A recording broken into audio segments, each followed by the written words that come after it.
अनृतं साहसं माया मूर्खत्वमातिलोभिता अशौचत्वं निर्दयत्वं स्त्रीणां दोषः स्वभावजाः। अनृतं साहसं माया मूर्खत्वम् अतिलोभिता अशौचत्वं निर्दयत्वं एते स्त्रीणां स्वभावजाः दोषाः सन्ति। झूठ बोलना, साहस, माया, मूर्खता, अत्यधिक लालच, अशुद्धि और निर्दयता, ये 7 स्त्रियों के स्वाभाविक दोष हैं। तात्पर्य यह है कि स्त्रियों के कुछ स्वाभाविक गुण हैं। वे गुण हैं झूठ बोलना, साहस, किसी कार्य को अत्यंत उत्साहपूर्वक करना, माया अर्थात प्रेम या ठगी, मूर्खता, बुद्धिमत्ता का अभाव, अत्यधिक लालची होना, अशुद्धि, शुद्धता का ध्यान न रखना, शारीरिक शुद्धता और निर्दयता, ये स्त्रियों के स्वाभाविक दोष हैं। अतः इनका ध्यान रखते हुए ही स्त्रियों के साथ व्यवहार करना चाहिए। यह भावार्थ इस श्लोक का है। भोज्यं भोजन शक्तिश्च रतिशक्तिर्वरांगना विभवो दान शक्तिश्च नाल्पस्य तपसः फलम्। भोज्यं भोजन शक्ति च रतिशक्ति वरांगना विभवः दान शक्तिश्च अल्पस्य तपसः फलम न।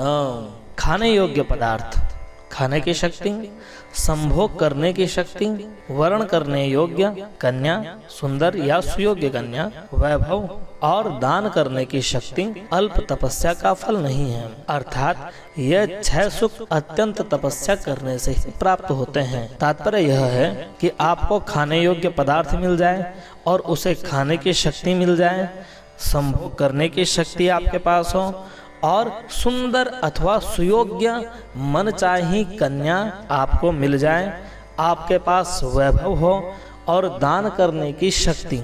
ये 6 सुख आसानी से प्राप्त नहीं होते, कम परिश्रम से ये प्राप्त नहीं होते, कम तपस्या से ये प्राप्त नहीं होते। इनको प्राप्त करने के लिए कठिन तपस्या करनी होती है। तो ये 6 सुख अत्यंत कठिन तपस्या करने से ही प्राप्त होते हैं, अल्प तपस्या से नहीं। यस्य पुत्रो वशीभूतो भार्या छन्दानुगामिनी विभवे यश्च सन्तुष्टस्तस्य स्वर्ग इहैव हि। यस्य पुत्रः वशीभूतः भार्या छन्दानुगामिनी यः च विभवे संतुष्टः तस्य ही इह एव स्वर्गः।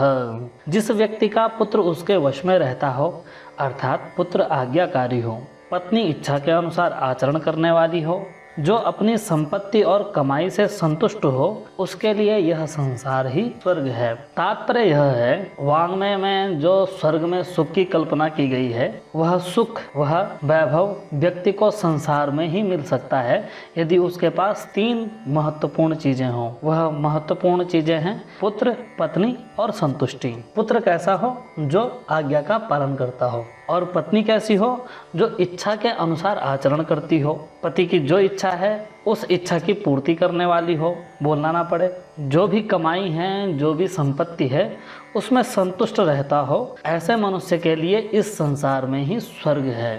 ते पुत्रा ये पितुर्भक्ताः स पिता यस्तु पोषकः तन्मित्रं यत्र विश्वासः सा भार्या यत्र निवृत्तिः। ये पितुः भक्ता ते वस्तुतः पुत्राः। यह तो पोषकः स वस्तुतः पिता, यत्र विश्वासः तत् वस्तुतः मित्रं, यत्र निवृत्तिः सा वस्तुतः भार्या अस्ति। जो पिता के आज्ञा पालक हैं वे ही वस्तुतः पुत्र हैं। जो पोषण करता है वस्तुतः वही पिता है। जिस पर विश्वास है वही वास्तविक मित्र है। जिसमें सुख है वही वस्तुतः भार्या है। तात्पर्य यह है कि सच्चे पुत्र वे हैं जो पिता की आज्ञा का पालन करते हैं। और सच्चा पिता वही है जो अपने बच्चों का भरण पोषण करता है। केवल उत्पत्ति कर देने मात्र से कोई भी पिता नहीं होता और जन्य मात्र होने से कोई पुत्र नहीं होता। पुत्र होने के लिए पिता की आज्ञा का पालन करना आवश्यक है। इसी प्रकार से पिता होने के लिए बच्चों का भरण पोषण अत्यंत आवश्यक है और जिस पर विश्वास हो ऐसा व्यक्ति ही सच्चा मित्र है। और सच्ची पत्नी वह है जहाँ शांति मिले, सुख मिले। परोक्षे कार्यहंतारं प्रत्यक्षे प्रियवादिनं वर्जयेत् तादृशं मित्रं विषकुंभं पयोमुखम्। परोक्षे कार्यहंतारं प्रत्यक्षे प्रियवादिनं तादृशं पयोमुखं विषकुंभम इव मित्रं वर्जयेत्। पीठ पीछे काम बिगाड़ने और मुंह के सामने मीठा मीठा बोलने वाले मित्र को मुख पर दूध लगे विष के घड़े के समान त्याग देना चाहिए। तात्पर्य यह है कि जिस प्रकार विष का घड़ा जिसके ऊपर दूध लगा हुआ हो हम त्याग देते हैं, क्योंकि जानते हैं कि इसके ऊपर ही दूध लगा हुआ है, अंदर से यह विषैला है, अनिष्टकारी है, यह समझकर हम ऐसे घड़े को छोड़ देते हैं। उसी प्रकार जो सामने मीठी मीठी बातें बोले और पीठ पीछे काम बिगाड़े ऐसे मित्र को त्याग देना चाहिए। वह मित्र के रूप में शत्रु से भी भयंकर है। न विश्वसेत् कुमित्रे च मित्रे चापि न विश्वसेत् कदाचित् कुपितं मित्रं सर्वगुह्यं प्रकाशयेत्। कुमित्रे न विश्वसेत् मित्रे चापि न विश्वसेत् कदाचित् कुपितं मित्रं सर्वगुह्यं प्रकाशयेत्। कुमित्र पर विश्वास नहीं करना चाहिए, मित्र पर भी विश्वास नहीं करना चाहिए। कभी कभी कुपित अर्थात रुष्ट मित्र भी सभी गोपनीय तथ्यों को प्रकाशित कर देता है। तात्पर्य यह है कि हमें सभी लोगों से सजग रहना चाहिए। जो मित्र नहीं है उस पर भी पूर्णतः विश्वास नहीं करना चाहिए और जो मित्र है उस पर भी पूर्णतः विश्वास नहीं करना चाहिए, क्योंकि कभी कभी रूठा हुआ मित्र भी अपनी भावना रुष्टता में छुपाने योग्य बातों को प्रकाशित कर देता है। अर्थात जिन बातों को छुपाना चाहिए उन बातों को अपनी भावना रुष्टता नाराजगी में लोगों के सामने व्यक्त कर देता है।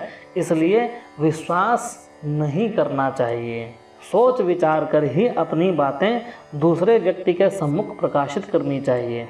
मनसा चिंतितं कार्यं वचसा नैव प्रकाशयेत् मंत्रेण रक्षयेत् गूढ़ं कार्यं चापि नियोजयेत्। मनसा चिंतितं कार्यं वचसा नैव प्रकाशयेत् मंत्रेण गूढ़ं रक्षयेत् कार्ये चापि नियोजयेत्। मन से विचार किए गए कार्य अर्थात योजना को वाणी से प्रकाशित नहीं करना चाहिए। उस विचारित योजना को मंत्र से गुप्त रखना चाहिए और कार्य में भी लगाना चाहिए। तात्पर्य यह है कि यदि आपने मन से कोई योजना बनाई है तो उसे वाणी से किसी के सम्मुख प्रकट नहीं करना चाहिए जब तक कि वह योजना चरितार्थ न हो जाए, सार्थक न हो जाए। अन्यथा योजना भंग होने का भय बना रहता है। आप मन से कोई भी योजना बनाएं, उस योजना को गुप्त रखें, उस पर कार्य करें, उसे किसी के सम्मुख प्रकट न करें। यदि आपने योजना को प्रकट कर दिया तो उस योजना के सफल होने की संभावनाएं कम हो जाती हैं। कष्टं च खलु मूर्खत्वं कष्टं च खलु यौवनम कष्टात् कष्टतरं चैव परगेः निवासनम्। मूर्खत्वं च खलु कष्टं यौवनं च खलु कष्टं परगेः च निवासनम् कष्टात् कष्टतरं खलु। मूर्खता निश्चित ही कष्टकारी है, यौवन भी निश्चित ही कष्टप्रद है, किंतु दूसरे के घर में निवास तो बहुत ही अधिक कष्टकारी है। इस श्लोक में मूर्खता और यौवन को कष्टकारी बताया गया है, जबकि दूसरे के घर पे निवास को उससे भी अधिक कष्टकारी बताया गया है। कहते हैं कि मूर्खता निश्चित ही कष्ट देने वाली है, मूर्खता से कष्ट होता है। यौवन भी कष्ट देने वाला है, जवानी में कष्ट होता है, जवानी आने पर बहुत से दुखों को सहना पड़ता है। किंतु दूसरे के घर पे निवास तो अत्यंत कष्टकारी होता है, अर्थात दूसरे के घर पर निवास तो कभी भी सुखदायी नहीं हो सकता। शैले शैले न माणिक्यम मौक्तिकम न गजे गजे, साधवो नहि सर्वत्र चंदनम न वने वने। शैले शैले माणिक्यम न गजे गजे मौक्तिकम नहि सर्वत्र साधवः वने वने चंदनम न। पर्वत पर्वत पर मणि नहीं रहती, प्रत्येक हाथी में मोती नहीं मिलता, सभी जगह सज्जन लोग नहीं होते और प्रत्येक जंगल में चंदन नहीं मिलता। तात्पर्य यह है कि प्रत्येक पर्वत पर मणि हो ऐसा नहीं होता, प्रत्येक हाथी में मोती रहे ऐसा भी नहीं होता, और सभी जगह सज्जन लोग मिलें ऐसा भी नहीं होता, और प्रत्येक जंगल में चंदन हो ऐसा नहीं होता। तात्पर्य यह है कि जहाँ भी आप जाएं, आपको अपने प्राप्य को स्वयं ढूंढना होता है, स्वयं परिश्रम करना होता है। आपको अपना जो प्राप्य है उसे पाने के लिए परिश्रम करना होता है। बिना परिश्रम के आपको कोई वस्तु नहीं मिलती। एक जगह यदि आपने परिश्रम कर भी दिया हो, वह परिश्रम सर्वदा सब जगह आपके लिए फल देने वाला होगा ऐसा नहीं होता। आपको अपने बुद्धि विवेक के अनुसार आचरण करना ही होता है। पुत्राश्च विविधैर्शीलैर्नियोज्यः सततं बुधैः, नीतिज्ञः शीलसम्पन्ना भवन्ति कुलपूजिताः। शीलैः बुधैः पुत्राः च सततं विविधैः कार्यैः नियोज्याः, शीलसम्पन्नाः नीतिज्ञाः कुलपूजिताः भवन्ति। बुद्धिमान उत्तम चरित्र वाले लोगों द्वारा अपने पुत्रों को भी सदैव अनेक प्रकार के कार्यों में लगाना चाहिए। नीति को जानने वाले चरित्रवान लोग कुल के द्वारा पूजित होते हैं। तात्पर्य यह है कि जो उत्तम चरित्र वाले बुद्धिमान लोग हैं, वे स्वयं तो नए नए कार्यों में प्रवृत्त रहे ही अपने पुत्रों को भी अनेक प्रकार के कार्यों में लगाएं। इससे पुत्रों की कार्य के प्रति और समाज के प्रति और जीवन के प्रति बुद्धि जागृत होगी, विवेक जागृत होगा। तो जिस प्रकार से बुद्धिमान लोग चरित्रवान हुए हैं, उसी प्रकार से उनके पुत्र भी चरित्रवान होंगे। इसी प्रकार के नीति को जानने वाले चरित्रवान लोग कुल में पूजित होते हैं। अन्यथा ज्ञान मात्र से कोई भी पूजा का अधिकारी नहीं होता। ज्ञान को कार्य में अवश्य लगाना चाहिए। कार्य से ही बुद्धि और विवेक जागृत होता है। माता शत्रुः पिता वैरी येन बालो न पाठितः, न शोभते सभा मध्ये हंस मध्ये वको यथा। येन बालः न पाठितः स माता तस्य बालस्य शत्रुः पिता च वैरी भवति। सः बालः सभा मध्ये न शोभते हंस मध्ये यथा वकः न शोभते। जिसने बालक को नहीं पढ़ाया वह माता बच्चे की शत्रु और पिता वैरी है, क्योंकि अशिक्षित बालक सभा में उसी प्रकार शोभा नहीं पाता जैसे हंसों के बीच बगुला शोभा नहीं पाता। तात्पर्य यह है कि माता पिता को अपने बालक को अवश्य ही पढ़ाना चाहिए, शिक्षित करना चाहिए। जो माता पिता अपने बालक को शिक्षित नहीं करते, वह माता अपने संतान की शत्रु और पिता अपने संतान के वैरी होते हैं, क्योंकि ऐसा अशिक्षित बालक कभी भी समाज में सम्मान नहीं पाता। जिस प्रकार हंस के मध्य में बगुला अच्छा नहीं लगता, उसी प्रकार अशिक्षित बच्चा विद्वानों की सभा में कभी भी सम्मान नहीं पाता है। इसलिए यदि संतान समाज में सम्मानित हो, ऐसी इच्छा हो और बालक माता पिता का सम्मान करे, इसके लिए माता पिता को अपने बालक को अच्छी शिक्षा अवश्य ही देनी चाहिए। लालनात् बहवो दोषास्ताडनात् बहवो गुणाः तस्मात् पुत्रं च शिष्यं च ताडयेत् न तु लालयेत्। लालनात् बहवो दोषाः उत्पद्यन्ते, ताडनात् बहवः गुणाः संजायन्ते, तस्मात् पुत्रं च शिष्यं च ताडयेत् न तो लालयेत्। लाड प्यार करने से बहुत से दोष उत्पन्न हो जाते हैं, फटकारने से बहुत से गुण उत्पन्न होते हैं। इसलिए पुत्र और शिष्य को फटकारना चाहिए, न कि बहुत अधिक लाड प्यार करना चाहिए। भावार्थ यह है कि बच्चों को माता पिता गुरु व बड़ों द्वारा स्नेह किया जाता है, यह स्वाभाविक है, किंतु स्नेह के कारण बच्चे प्रायः उच्छृंखल अर्थात अनुशासित हो जाते हैं। अतः कहा गया है कि यदि आप बच्चों को गुणवान बनाना चाहते हैं तो लाड प्यार से अधिक अनुशासन में रखें, बहुत अधिक प्रशंसा न करें, कार्य के प्रति जवाबदेह बनाएं, अर्थात उन्हें लाड से अधिक ताड़ना करें। ताड़ना का अर्थ यहाँ केवल मारना नहीं है, बल्कि अनुशासन में रखना है। उन्हें कार्य के प्रति उत्तरदायी बनाएं। श्लोकेन वा तदर्धेन तदर्धार्धक्षरेण वा अवन्ध्यं दिवसं कुर्याद्दानाध्ययन कर्मभिः।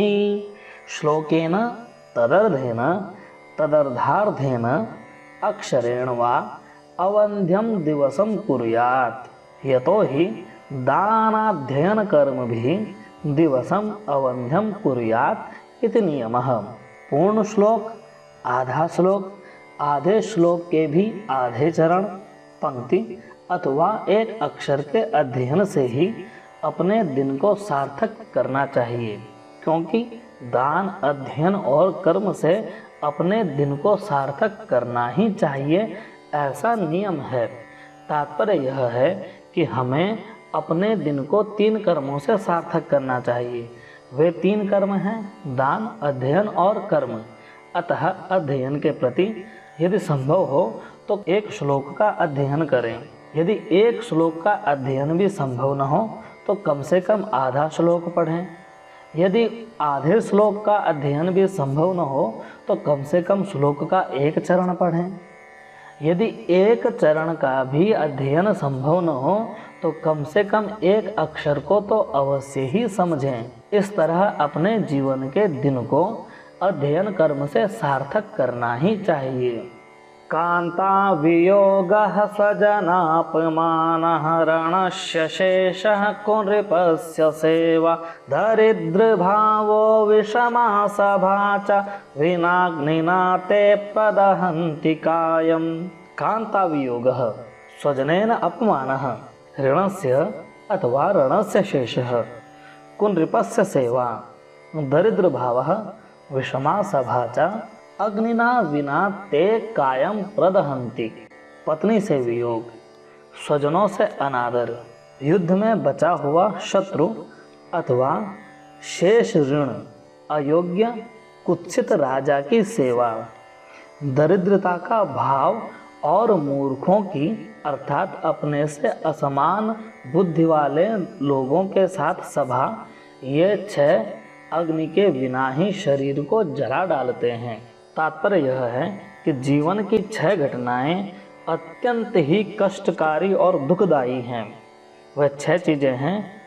कांता के साथ वियोग, पत्नी के साथ यदि वियोग हो जाए तो जीवन अत्यंत कष्टप्रद हो जाता है। और स्वजन के द्वारा अपमान, अपने किसी सगे संबंधी से किया गया अपमान भी अत्यंत कष्टकारी होता है। और ऋण का शेष, यदि आप किसी का ऋण नहीं चुका पा रहे हो तो यह भी जीवन के लिए अत्यंत कष्टकारी होता है। और युद्ध में बचा हुआ शत्रु भी जीवन के लिए अत्यंत कष्टकारी हो जाता है। और कुनृप की सेवा, हमें अपने से बड़ों की सेवा करनी चाहिए, किंतु यदि कोई व्यक्ति अयोग्य है, अयोग्य की सेवा यदि करनी पड़े तो संसार में इससे बड़ा कोई कष्ट नहीं है। और दरिद्रता का भाव, सब कुछ होने के बाद भी आप में संसाधनों का अभाव दरिद्रता कहलाता है। तो दरिद्रता का भाव जीवन को अत्यंत कष्टकारी बनाता है। और विषमा सभा, जहां आपकी बुद्धि के अनुसार लोगों का व्यवहार न हो, ऐसी जगह पर बैठना आपके लिए अत्यंत कष्टकारी होता है। इस प्रकार से ये 6 कांता वियोग, स्वजनों के द्वारा किया गया अपमान, शेष ऋण, युद्ध में बचा हुआ शत्रु और अयोग्य राजा की सेवा, दरिद्रता का भाव और विषमा सभा, ये अग्नि के बिना ही शरीर को जला डालते हैं, अर्थात जीवन के लिए अत्यंत कष्टकारी होते हैं। नदी तीरे च ये वृक्षाः परगेहेषु कामिनी, मंत्रिहीनाश्च राजानः शीघ्रं नश्यन्त्य संशयम्। ये वृक्षाः नदी तीरे भवन्ति परगेहेषु गम्यमाना कामिनी, मंत्रिहीनः राजानः च शीघ्रं नश्यन्ति इति असंशयम्।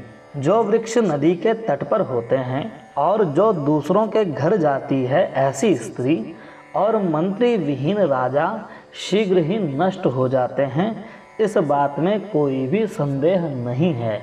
तात्पर्य यह है कि जो 3 बातें इससे पहले बताई गई हैं कि नदी के तीर पर स्थित वृक्ष, दूसरों के घर जाने वाली स्त्री और मंत्री विहीन राजा शीघ्र ही नष्ट हो जाते हैं, इन बातों में संदेह नहीं करना चाहिए। यह बात अवश्य ही हो जाती हैं। कैसे? तो नदी के तीर पर स्थित जो वृक्ष होता है उसके नष्ट होने की संभावना यह होती है कि नदी के जल के स्तर के बढ़ जाने से ऐसे वृक्ष बहुत अधिक देर तक नहीं पनप पाते, वे जल्दी नष्ट हो जाया करते हैं। और दूसरे के घर जाने वाली जो स्त्री है वह भी बहुत जल्द पतित हो जाती है, नष्ट हो जाती है, अपना स्त्रीत्व खो देती है। और मंत्री के बिना जो राजा होता है, ऐसा राजा भी मंत्री और बुद्धि के अभाव में शीघ्र नष्ट हो जाता है। जब मंत्री ही नहीं रहेंगे तो मंत्रणा नहीं होगी, और जब बातचीत ही नहीं होगी तो इतने बड़े राज्य को चलाना कहाँ संभव होगा। कौन सी नीति, कौन सा कार्य कब किया जाना है, क्यों किया जाना है, कैसे किया जाना है, कौन सा कार्य छोड़ना है, कौन सा कार्य महत्वपूर्ण है, इसकी चर्चा के बिना राजा सब कुछ अकेले कैसे कर लेगा, और नहीं कर पाएगा तो राज्य शीघ्र ही नष्ट हो जाएगा। इसलिए इन 3 बातों में कहीं भी संदेह नहीं करना चाहिए। बलं विद्या च विप्राणां राज्ञां सैन्यं बलं तथा, बलं वित्तं च वैश्यानां शूद्राणां परिचर्यिकां। विप्राणां बलं विद्या भवति तथा राज्ञां बलं सैन्यं भवति, वैश्यानां च बलं वित्तं भवति, एवमेव शूद्राणां बलं परिचर्यिका भवति।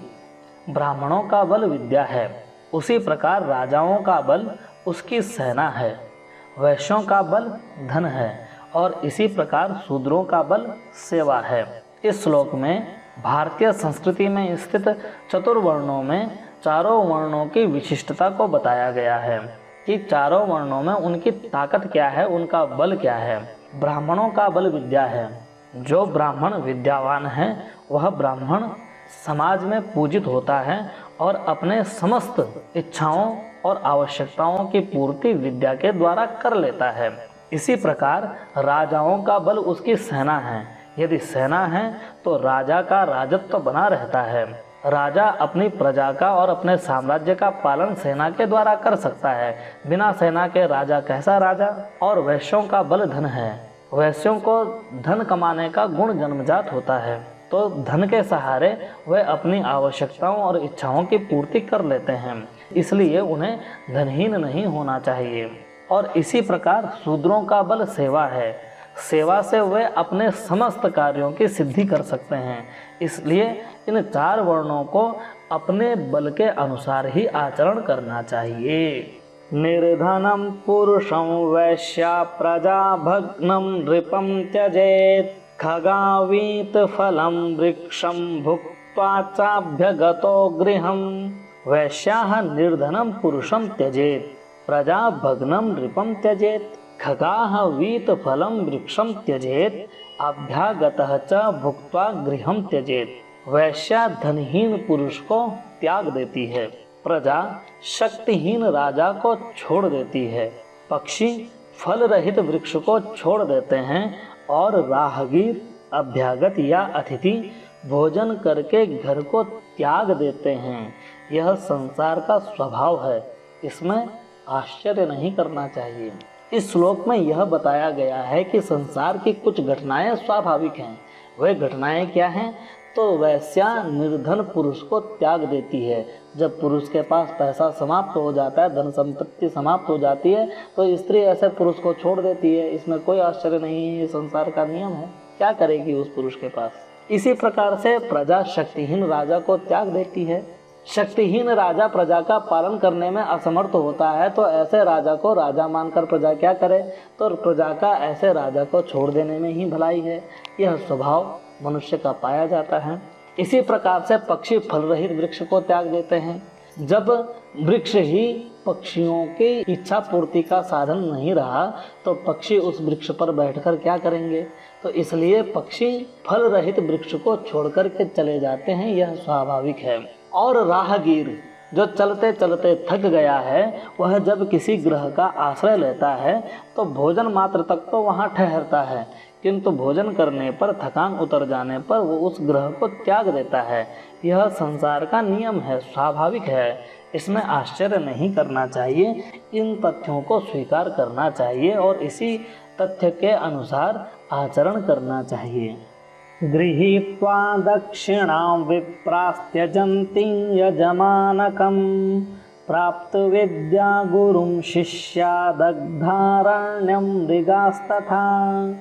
यथा मृगाः दग्धारण्यं त्यजन्ति तथा विप्राः दक्षिणां गृहीत्वा यजमानकं त्यजन्ति प्राप्त विद्याः शिष्याः गुरुं त्यजन्ति। जिस प्रकार जंगल के जल जाने पर पशु उस जले हुए जंगल को त्याग देते हैं, उसी प्रकार ब्राह्मण दक्षिणा ग्रहण करने के बाद यजमान को छोड़ देते हैं और शिष्य विद्या प्राप्त करके गुरु को त्याग देते हैं। यही संसार का स्वभाव है, इसमें आश्चर्य नहीं करना चाहिए। इस श्लोक में बताया गया है कि उद्देश्य पूर्ति के बाद मनुष्य उद्देश्य स्थान को त्याग देता है। जंगल पशुओं का रक्षक होता है, किंतु यदि जंगल जल जाए तो पशु अपनी रक्षा नहीं कर सकते, इसलिए वे पशु उस जंगल को त्याग देते हैं। तो जिस प्रकार से पशु जले हुए जंगल को त्याग देते हैं, उसी प्रकार से ब्राह्मण दक्षिणा ग्रहण करने के बाद यजमान को त्याग देते हैं, क्योंकि ब्राह्मणों का स्वार्थ और ब्राह्मणों का कार्य वहाँ समाप्त हो जाता है। यदि यजमान को पुनः आवश्यकता होगी तो ब्राह्मण पुनः जुड़ेगा। और इसी प्रकार से शिष्य विद्या प्राप्त करने के बाद गुरु को छोड़ देते हैं, क्योंकि गुरु के साथ उनका संबंध विद्या प्राप्ति के हेतु ही है। तो जब विद्या प्राप्त हो गई तो गुरु के साथ जुड़ने का क्या लाभ? तो यह कोई गलत नहीं है, इसमें आश्चर्य नहीं करना चाहिए, यह स्वाभाविक है। अतः इस स्वभाव को ध्यान में रखते हुए ही अपने सांसारिक व्यवहार को करना चाहिए। यह इस श्लोक का भावार्थ है। दुराचारी दुरादृष्टिर्दुरावासी च दुर्जनः यन्मैत्री क्रियते पुंभिर्नरः शीघ्रं विनश्यति। यह नरः दुराचारी दुरादृष्टि दुरावासी दुर्जनः च पुंभिः मैत्री क्रियते स शीघ्रं विनश्यति। जो व्यक्ति बुरे आचरण करने वाले, बुरी नज़र रखने वाले, गलत स्थान पर निवास करने वाले और बुरे व्यक्ति के साथ मित्रता करता है, वह शीघ्र ही नष्ट हो जाता है। इस श्लोक में संगति के विषय में बताया गया है। जो व्यक्ति बुरे व्यक्ति के साथ मित्रता करता है, वह व्यक्ति बुरा बनकर शीघ्र ही नष्ट हो जाता है, यह तात्पर्य है। अर्थात यदि आप किसी बुरे व्यक्ति के साथ व्यवहार करते हैं तो आप भी बुरे बनकर नष्ट हो जाते हैं। जिस व्यक्ति की बुरी नज़र होती है, लालच से भरी हुई, स्वार्थ से भरी हुई, ऐसे व्यक्ति के साथ संगति करने से आप भी बुरे होकर के विनाश को प्राप्त कर लेते हैं। जो व्यक्ति गलत स्थान पर रहता है, गलत स्थान जैसे मदिरा स्थल, वैश्यालय, इन स्थानों पर रहने वाले व्यक्ति के साथ दोस्ती विनाश का कारण बनती है। जो व्यक्ति दुर्जन होता है, ऐसे व्यक्ति के साथ संगति भी विनाश का कारण होती है। इसलिए जो व्यक्ति अपनी उन्नति चाहता है, उसे बुरे लोगों से हमेशा दूर रहना चाहिए। यह इस श्लोक का तात्पर्य है। समाने शोभते प्रीतिः राज्ञ सेवा च शोभते वाणिज्यं व्यवहारेषु दिव्या स्त्री शोभते गृहे। प्रीतिः समाने शोभते सेवा राज्ञी च शोभते व्यवहारेषु वाणिज्यं शोभते दिव्या स्त्री गृहे शोभते। प्रेम बराबरी वालों के साथ शोभा पाता है। सेवा राजा की अच्छी लगती है, व्यवहार में व्यापारता शोभा देती है और सुंदर स्त्री अपने घर में ही शोभा देती है। तात्पर्य यह है कि हमें प्रेम बराबरी वालों के साथ करना चाहिए, क्योंकि प्रेम बराबरी वालों के साथ करेंगे तो ना तो अपमान का भय होता है और ना ही मनमुटाव कष्टदायक होता है। प्रीति समान व्यक्ति के साथ समान व्यवहार और समान स्थिति वाले के साथ किया जाए तो वहाँ हर घटना प्रेम को बढ़ाने वाली होती है, क्योंकि उसमें अहंकार और स्वार्थ नहीं होता। इसी प्रकार से यदि किसी की सेवा करनी हो तो अपने से बड़े राजा की सेवा करनी चाहिए, क्योंकि उससे लाभ ही मिलेगा, उससे सेवा भाव अपनी पूर्णता को प्राप्त करेगा। इसी प्रकार से व्यवहार में व्यापारता होनी चाहिए। व्यापारता का तात्पर्य है कि एक हाथ दे और एक हाथ ले। व्यवहार में उसी व्यक्ति के साथ व्यवहार करना चाहिए जो आपके किए का मान रखे, और यदि आज आप उसके लिए कर रहे हैं तो अगले दिन वह भी आपके लिए करे। ऐसी व्यापारता व्यवहार में अवश्य होनी चाहिए। और सुंदर स्त्री अपने घर में ही शोभा पाती है। यदि सुंदर स्त्री अपने घर को छोड़ करके दूसरे के घर में कार्य कर रही हो या सत्कार इत्यादि कार्य कर रही हो तो ऐसी स्त्री संसार में कहीं भी पूजनीय नहीं होती। यदि सुंदर स्त्री अपने घर में अतिथि सत्कार करे, कार्य करे, सेवा धर्म का पालन करे तो ऐसी सुंदर स्त्री ही समाज में पूजनीय और सम्मान की अधिकारिणी बनती है।